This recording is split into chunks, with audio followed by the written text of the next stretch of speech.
Find the horizontal and vertical asymptotes of the graph of this function. Let's first of all work on finding any vertical asymptotes. We know vertical asymptotes would occur when the limit as we approach the value from the left or the right equals infinity or negative infinity. So in a function such as this one, that's going to happen for values that would make the denominator 0. So we know there's going to be a vertical asymptote at x equals 5/3. And in fact, if we were doing a little sketch here, so we would know there's a vertical asymptote at 5/3.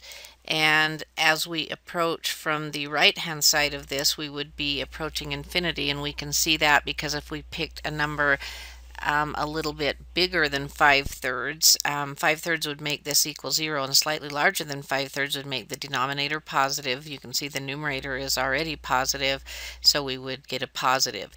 Now if we picked a value slightly less than 5/3, you could see that this denominator would be negative, the numerator is still positive. Positive divided by negative is negative, and so it would be heading towards negative infinity as we approach from the left. So we have a vertical asymptote at x equals 5/3.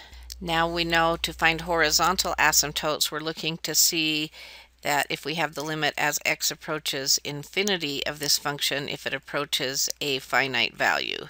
So let's go ahead and look at that.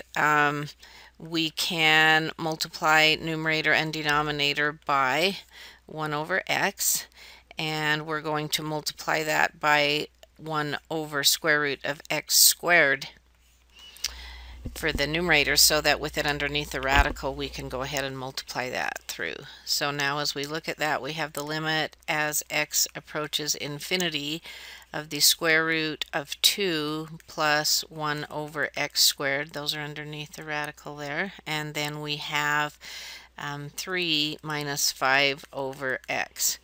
Now as we let x go to infinity, this goes to 0, this goes to 0, and we see that the limit equals the square root of 2 over 3. So we have a horizontal asymptote at y equals square root 2 over 3. And if we were looking then at square root 2 over 3, as we went towards infinity, this graph should approach this value. Now let's consider what's happening at negative infinity. And as we look to see if there's any difference between negative and positive infinity, there actually is, because when we multiplied by the square root of x squared, if x was a negative value, we'd have the square root of x squared as the absolute value of x, and in this particular case with negative infinity, it would be a negative x. So as we multiply this to have it equivalent to 1 over x, we would need the negative on here. So what's going to happen is we will have the square root of 2x squared plus 1, and we would need to multiply it by negative 1 over square root of x squared to keep it equivalent to the 1 over x that we're multiplying on the bottom, and then the 3x minus 5.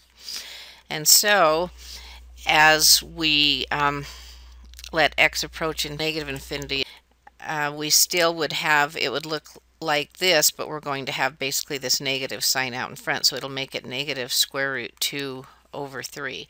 So we have another horizontal asymptote at negative square root 2 over 3, and as x approaches negative infinity, it should approach this value. So vertical asymptote x equals 5/3, horizontals at y equals square root 2 over 3 and negative square root 2 over 3. Let's look at the graph and confirm what we have now found. And here's the graph, and we see this vertical asymptote, and as we approach from the right hand side, we get a limit of infinity. As we take the limit as x approaches 5/3 from the left hand side, we see that we get negative infinity. As x approaches infinity, we see we're approaching a value of square root 2 over 3, and as x approaches negative infinity, we see we're approaching a value of negative square root 2 over 3.